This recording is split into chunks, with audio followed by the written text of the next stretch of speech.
You ever had a boss so bad they made you question your entire career, your sanity, and whether you'd ever sleep soundly again?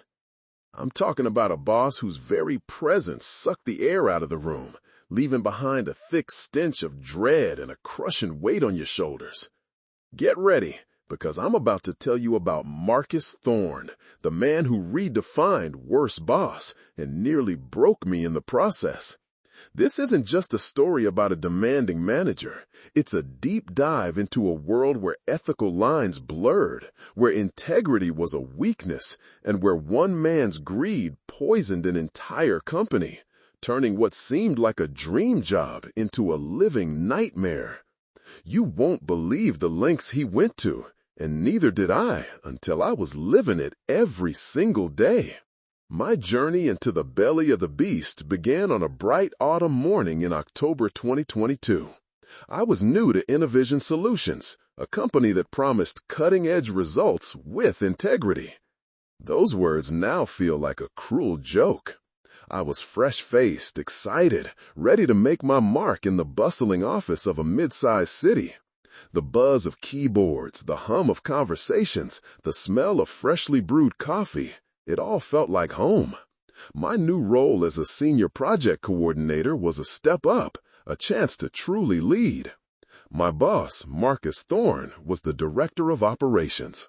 He was a man in his late 50s, always impeccably dressed in a sharp suit, with a silver-flecked temple and eyes that seemed to constantly assess, calculating every angle. His handshake was firm, almost aggressively so, and his smile never quite reached his eyes. From day one, Thorne was a creature of habit.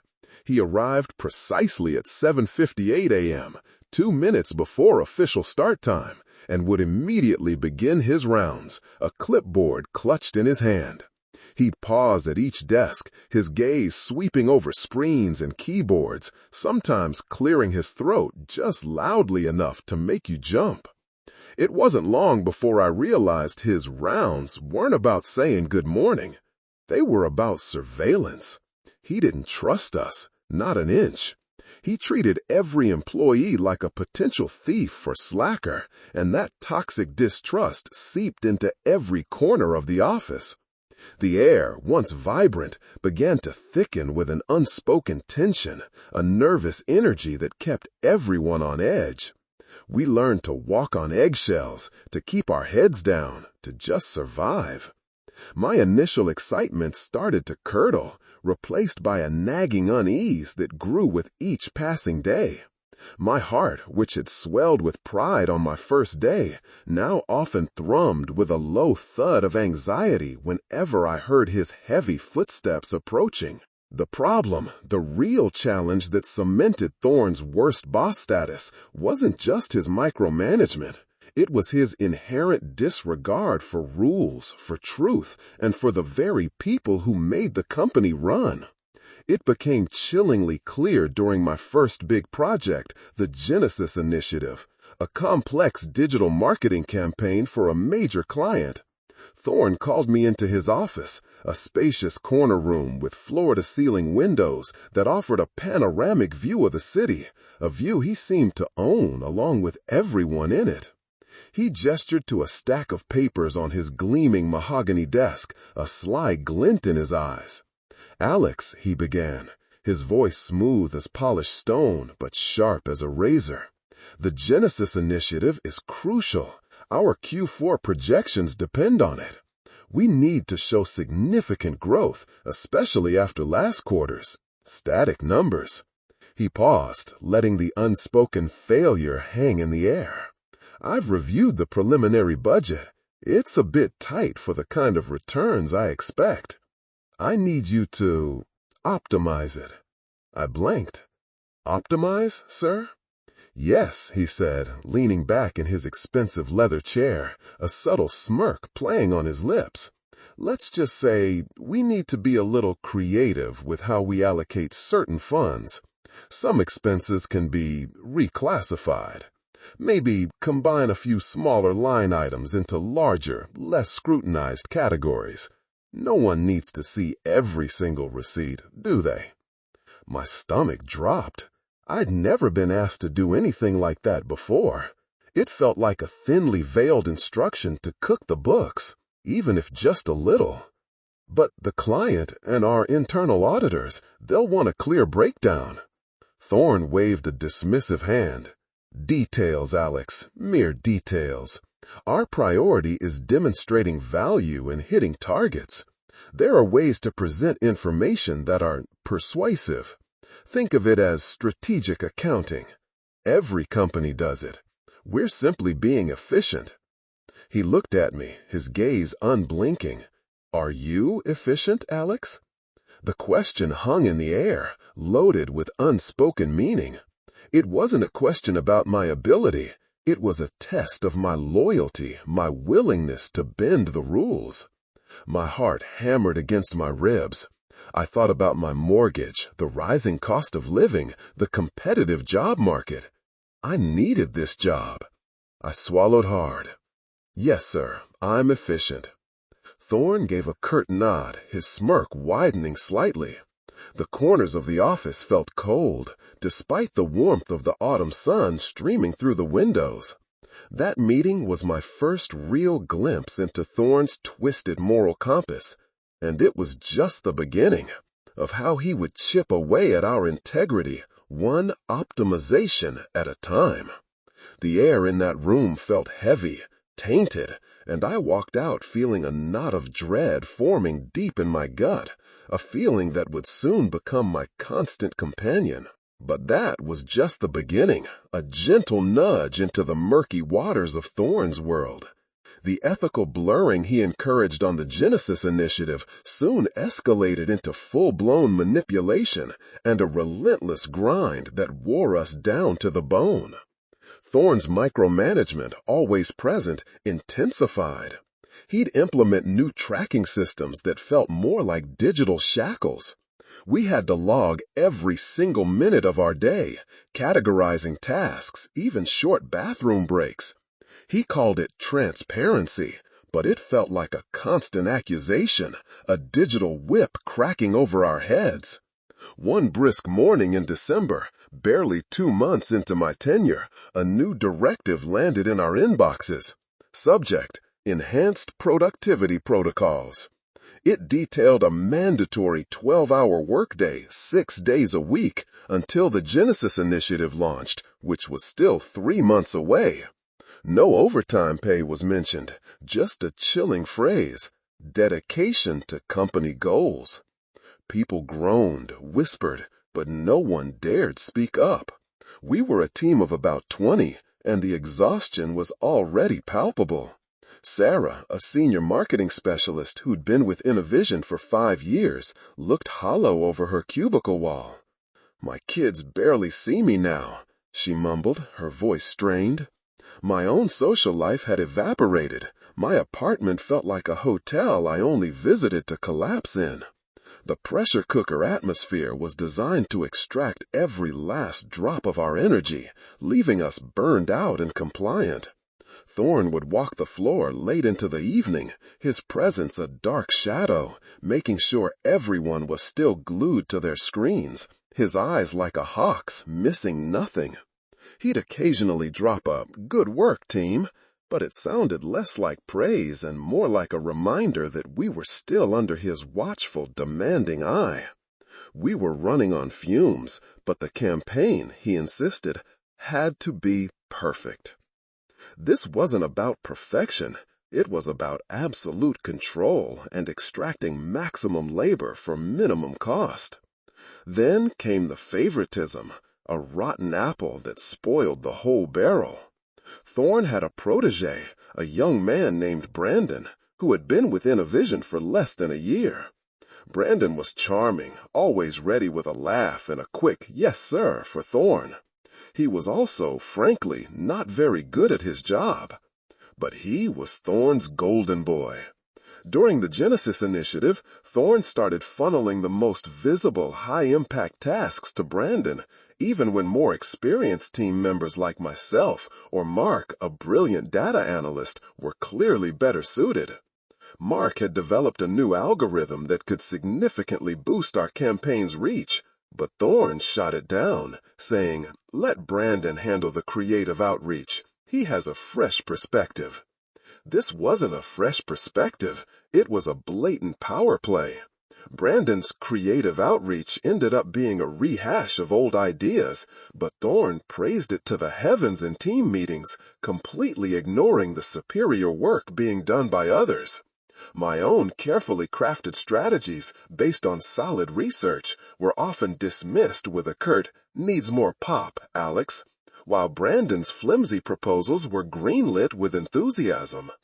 It created deep resentment and undermined morale. What was the point of working hard, of bringing your best, when competence was ignored in favor of blind loyalty and flattery? The office felt like a poorly run kingdom, where the jester had more influence than the knights. The air thrummed with unspoken fear, the kind that makes your skin crawl. Thorne, however, seemed unfazed. He called an emergency meeting, his face calm, almost unnervingly so. "Team," he began, "there's an audit, standard procedure, nothing to worry about. Just ensure all your documentation is in order." Then he looked directly at me, and then at Sarah and Mark, "and make sure any creative accounting practices are thoroughly explained. We want to present a unified, positive front, no surprises."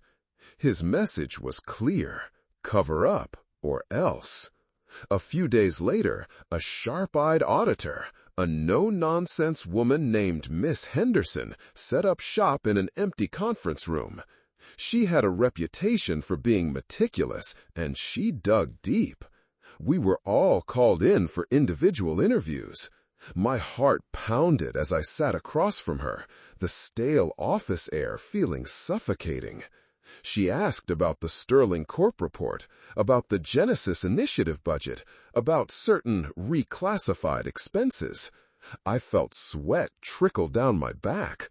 I could either lie, deepen my complicity, and protect Thorne, or tell the truth and expose his deceit, potentially costing myself my job and implicating my coworkers. My mind raced. My family, my financial stability, my future, it all flashed before my eyes. Thorne had made me an accessory to his ethical failings, and now I was staring down the barrel of a professional shotgun.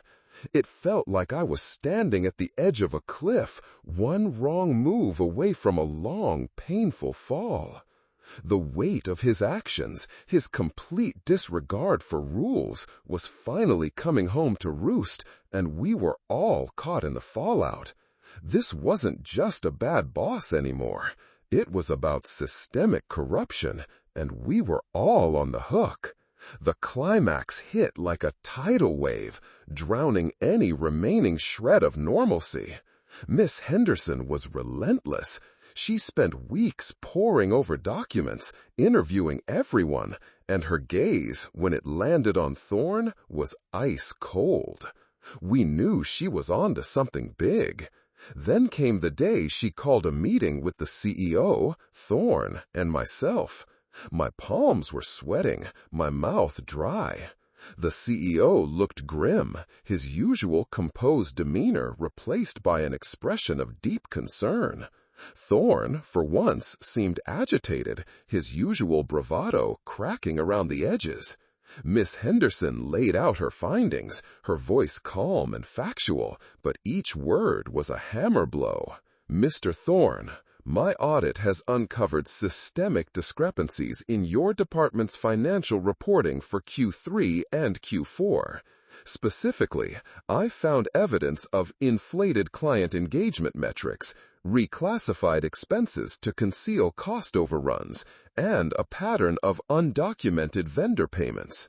She then turned to a particularly egregious item. "Furthermore, there's a significant sum, over $150,000, channeled through a shell company, Apex Innovations, which appears to have no legitimate business operations and is registered to an address that is in fact Mr. Thorne's vacation property." These funds were categorized as strategic development fees for the Genesis initiative, but there's no corresponding work product. This appears to be a clear case of embezzlement disguised as company expenditure. The room went silent. The CEO's face was ashen. My heart leapt into my throat. Embezzlement? Thorne wasn't just bending rules, he was outright stealing, directly funneling company money into his own pockets, much like the executives who think they're above the law. The Ferrari CEO's tax dodge now made perfect, horrifying sense. Thorne had been using the company as his personal piggy bank, hiding his tracks and making us all complicit in a far larger scheme than I'd ever imagined. Thorne, for the first time, looked truly cornered.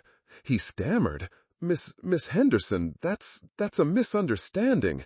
Apex Innovations is a legitimate consulting firm I was developing for future company ventures, an investment." Miss Henderson cut him off, her voice firm. "With company funds, Mr. Thorne, without any board approval or proper documentation, and benefiting you directly. That's not an investment, it's a personal slush fund." She then turned to me. "Mr. Alex, you signed off on some of these reports. Can you corroborate Mr. Thorne's explanation for Apex Innovations?" My moment of truth had arrived. My heart was a frantic drumbeat. I looked at Thorne, his eyes wide with a desperate plea, a silent threat. I thought about David, about Sarah, about Mark, and all the others he had crushed under his heel. I thought about my own conscience, the sleepless nights, the dread that had become my constant companion. I took a deep breath. "No, Miss Henderson," I said, my voice shaking slightly but clear. "I cannot. Mr. Thorne instructed me to optimize reports and to present data in a persuasive light. He told me to overlook certain discrepancies. I was unaware of the true nature of Apex Innovations. I believed I was following company directives, however unorthodox." Thorne's face flushed crimson. "Alex, what are you saying? You were fully aware." "I was aware of what you told me to do, sir," I interrupted. "I was under the impression it was for the company's benefit, albeit pushing ethical boundaries. I had no idea it was for your personal gain." My gaze met the CEO's. "Many of us felt pressured, sir. We were told this was standard practice to hit targets, to keep Innovision afloat. We were all operating under extreme duress, with constant threats of being sidelined or worse if we didn't comply." The CEO listened, his expression hardening. He turned to Thorne, his voice low and dangerous. "Marcus, is this true?" Thorne tried to bluster, to deny, but the dam had broken. Miss Henderson had irrefutable proof, and my testimony, combined with the quiet nods from Sarah and Mark, who later corroborated parts of my story, sealed his fate. The sheer audacity of his actions, his belief that he could just take what he wanted and bend everyone to his will, was finally exposed. It wasn't just a bad boss, it was a criminal masquerading as a leader. The air, once thick with tension, now hummed with a different energy, the beginning of justice. The aftermath was swift and brutal for Marcus Thorne, but a slow, painful healing for the rest of us. Thorne was fired on the spot, escorted out of the building that very day. His once impeccable suit now looking deflated, his eyes full of a disbelief that still chills me. The company launched a full internal investigation, which, thanks to Miss Henderson's thorough audit and the collective courage of many employees, uncovered even more layers of his financial misconduct. There were whispers of legal action, of charges being filed. He had used Innovision as his personal ATM, a reality that left us all reeling, but also strangely validated. The man who had terrorized us, who had made us compromise our ethics, was finally facing consequences. For Innovision Solutions, the road was bumpy. The CEO apologized to the staff, acknowledging the toxic environment Thorne had created and promising a renewed commitment to transparency and ethical leadership. They brought in a new director of operations, a woman named Miss Davies, who immediately started dismantling Thorne's oppressive systems, restoring a sense of trust and autonomy. She actually listened to us. The 12-hour workdays ended, the micromanagement ceased, and slowly, painfully, the office air began to clear. As for me, the experience changed me profoundly. I realized the true cost of silence, the corrosive power of allowing bad behavior to fester. I had compromised my values, albeit under duress, and that feeling had gnawed at me. But I had also found my voice, stood up for what was right, and played a part in dismantling a corrupt system. It wasn't easy. There were moments of doubt, moments when I wanted to retreat into the shadows. But seeing the relief in my colleagues' eyes, feeling the shift in the company culture, made it all worth it. I learned that true leadership isn't about power or control, but about integrity and fostering an environment where people can thrive, not just survive. My self-worth, which Thorne had systematically tried to dismantle, slowly started to mend. The fear was replaced by a quiet strength. It wasn't just about getting rid of a bad boss. It was about reclaiming our workplace, our ethics, and ourselves. If this story hit home, subscribe for more workplace dramas and tales of triumph against the odds.